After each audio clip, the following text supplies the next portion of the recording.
Guys, welcome back to another reaction video. You guys come checking out this video of how Greeks saved the US Army. Outpost Harry, and this is Korea War. Let's check this out. Okay.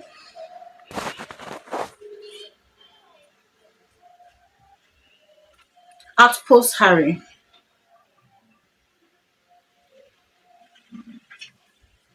Our positions were overrun by a superior number of forces. By the time the artillery stopped, we raised our heads to see what was going on. They were in the trenches and were on top of us.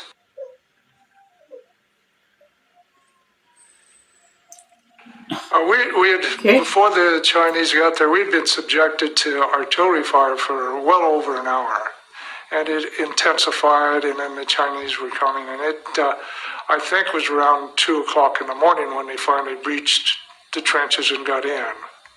We weren't expecting that they'd ever get in the trenches because I had defensive fire, just kind of a wall of steel clear around our position. Lieutenant Brown, he was in a bunker, a heavy bunker, and he said, Davis, you hold this hill with all cost, if that means your life. They just kept coming. They just walked over their dead and right into the trench. Right into the trench. That's when the hand-to-hand comebacks occurred. You say, well, a lot of guys are leaving this earth tonight. I thought that I was going to die. Be brave. Oh. Don't be a coward. Whatever's going to happen, Be brave. Don't be a coward. Don't be afraid. Be brave. That was going through my mind. Don't be afraid. And I was praying. While I was going on that hill, I always saying Psalm the 23rd. I always say that, the Lord is my shepherd, I shall not want. It was like a slaughterhouse where there's exposed I shall not body want. parts spread all over the top of the hill. You couldn't walk without walking on them. When we learned that the Chinese were in the trenches and that we needed to do something drastic, we had artillery called in on ourselves. We used to laugh about that, you know, if everything goes to pieces on you, you could always call in fire on yourself, get it over with. And but I thought privately, could I do that? Could I call in fire on my own position and my own men? But, you know, I made that decision without even thinking twice. I could see the Chinese jumping across. About that time, a Chinaman curled right above my head, and I saw him come over. And I was kneeling and had my carbine in my hand. I shoved the bayonet up, caught him in the neck, whipped right through his head. I flipped him over, pulled my bayonet out. The trenches were filled up with American and Chinese soldiers. Some of them are still alive, hollering for help. And It was already filled up with a Chinese soldier. You guys, this video is an emotional one. Okay, I'm just trying to hold on my tears. Like, I'm trying to hold it on because I don't want to tear out. It's an emotional one, you guys. Listening to these ex-soldiers, like retired soldier, explain their own experience on how they weren't even expecting the Chinese to come there, but unfortunately it took them to they reached there around 2 something. And what actually got me was when he said, the Lord is my shepherd. but we had to walk over them and keep going to clear the hill out. That's the kind of warfare that an infantryman goes through. And it's hard to describe. Those things you never forget. And that's what makes a difference between an infantry battle and any other kind. And Harry, I think, was the essence of being an infantryman. He was killed, Sergeant Hannah. He was killed at the bottom of the hill. A damn good soldier he was. He was killed at the bottom of the hill. It shouldn't have ever happened to him. He was shot in the head. He was shot in the head. I still see it every day. I see it. I was right behind him when he was shot. We put a blanket over him took a rifle with a bayonet, stuck it behind him, put his helmet on it. And that's how we left when we went off to help. A blanket, a rifle, and a helmet. This is your job. You're a soldier. And God will forgive you no matter what you do up on the hill. Infantrymen have already spent their time in hell. When they die, they go straight to heaven. The Chinese were coming down the trench to where our outpost bunker was, our command post. And from there inside, we were firing out the door to keep them out. They threw a grenade in, and I could hear it sizzling, but so much junk on the floor, but then there's no way you could ever kick it back out. And when it went off, Richards and Markley dropped. One of the concussion grenades knocked me out, and I was unconscious for quite a while. Then he threw another grenade in, and this one knocked me down, and I fell partly on Markley. And of course, he was unconscious, Richards was unconscious, and a flashlight came through the door, and he looked Richards over, and then he looked Markley over, and I thought I'd play dead, so I took this bloody hand and wiped over my face, and but then before he got to me, I was shaking like a leaf. I was so scared that I couldn't help but shake. And I thought, well, what am I going to do? Oh my God, he said he played dead. You guys, he said he watched him got shot on the head.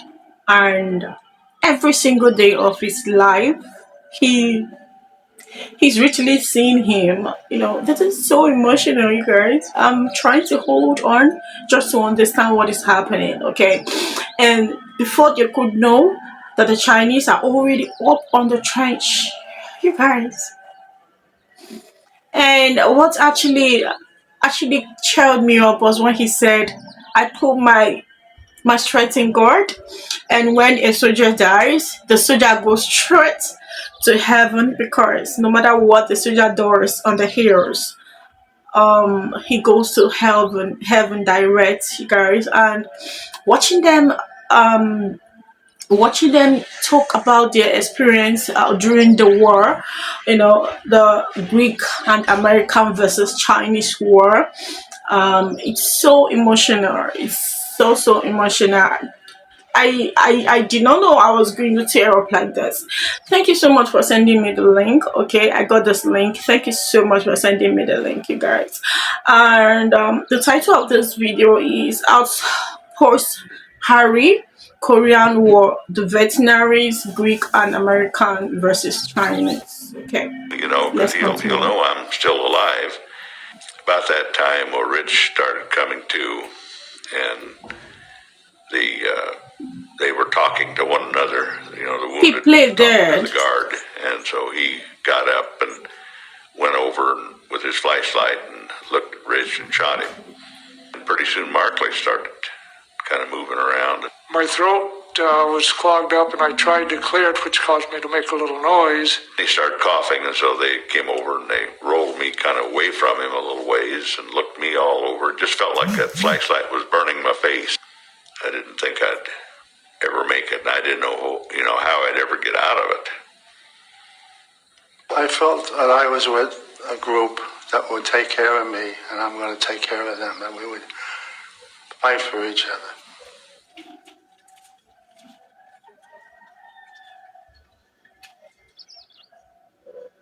And then we heard this roar and big cloud of dust, and here come a convoy driving across there. And it was the Greeks arriving at Outpost Harry. And when the truck pulled up nearest me, there was a man standing up against a cab playing a musical instrument, something like a concertina, I would call it. And the men were singing, they were all jovial. And I thought, yeah, that's the way to run an army. I said, I like these guys.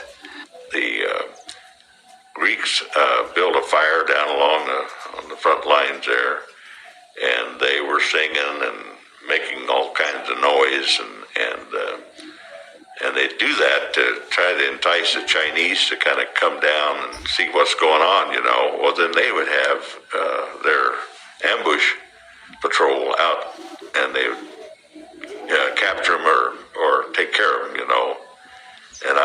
was pretty clever. The Greeks were darn good soldiers. We loved them.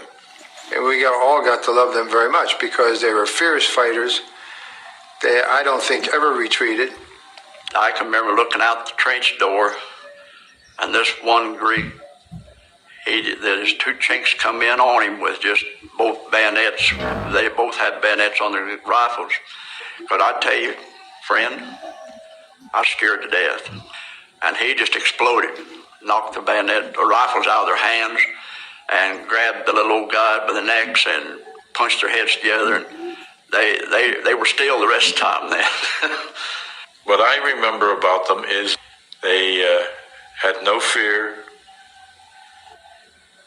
They were the best bayonet people in the world. And after every